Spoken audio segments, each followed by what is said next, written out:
When one of your favorite YouTubers reaches out to you to make a collab video, you do it. And that's what we're doing today. As you've seen from the intro and the title of this video, Chad over at Chadeveryday reached out to me to make a collab video between the EOS R and the FUJIFILM XT3, a 4K comparison. Let's do it. This EOS R is by no means a new camera, but it is definitely a more affordable camera than it was just a couple of months ago, especially with the release of the R5 and the R6. Real quick, there's a couple of elephants in the room I would like to address before we jump into the comparison video.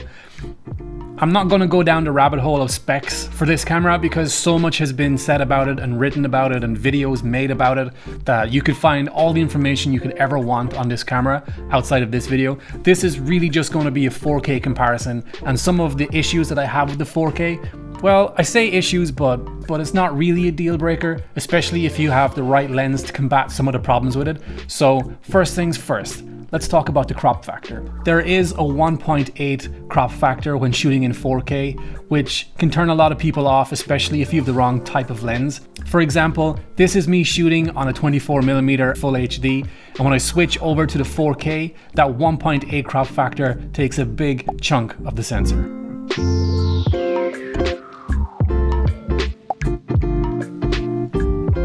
Now, don't get me wrong, you can definitely make this work for you. Like if you're shooting in 1080p and you just want a little more reach with your fixed lens, you can switch your camera into 4K mode and it's going to give you that little punch in that you didn't have before. So it gives you just a little more reach.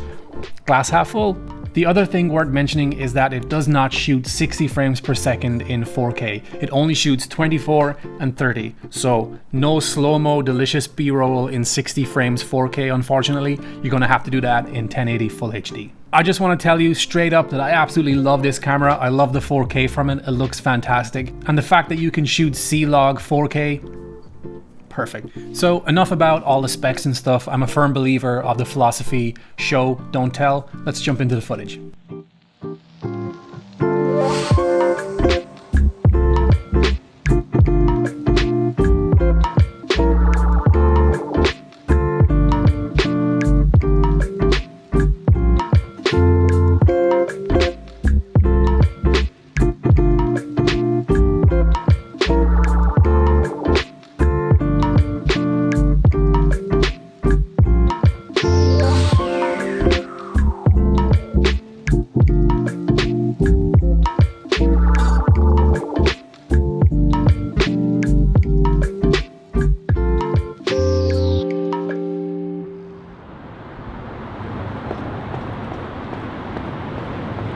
So real quick, I want to actually talk about this lens that I'm using that I think is a really underrated, just great all-round lens for this camera. Alright, I finally found a nice quiet spot where I can hear my thoughts. So as I was saying, I think this is a super underrated lens when it comes to this camera body, the EOS R. And the lens that we're talking about is a Tokina, insert pronunciation right here. Tokina. So this lens on this camera body, especially in 4K, is an absolute beast and nobody's really talking about it. If you're like me and you came from the EF mount system and you're moving to the RF, there's a good chance that you already have this lens. If not, there's a good chance that you own a bunch of EF glass and you're going to need an adapter, at least for a little while. The reasons I think this lens is an absolute beast is, one, the price. It's super affordable. It's like 300 and something bucks, maybe even cheaper if you buy it used. And you can compare that to the RF wide angle glass. Yeah. The second reason I love this lens is when you shoot in 4K and it has that crop that we mentioned earlier, you don't really notice it that much because it's still a super wide angle lens, which means you can vlog in 4K and it still looks really good. Those are my thoughts on that. Let's get back to the video.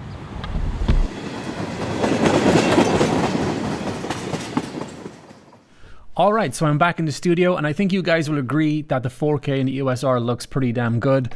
I have some clips here from Chad from his FUJIFILM XT3. I'm going to edit them side by side so you guys can see a comparison. Let's jump into it.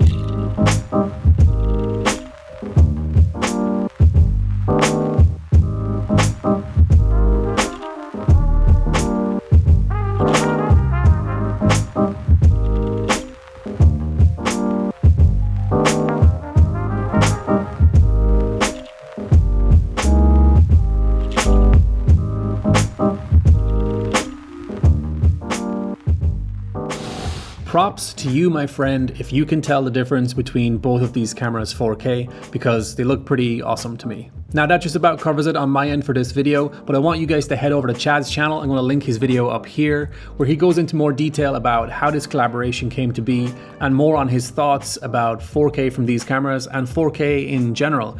I've already seen the video, so I don't want to give too much away. It's awesome. Make sure you head over there and check it out. If you're not already subscribed, hit that subscribe button, like this video if you liked it, and I'll see you in the next one. Peace.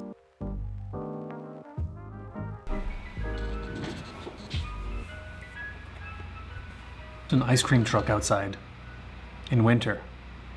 It's kind of creepy.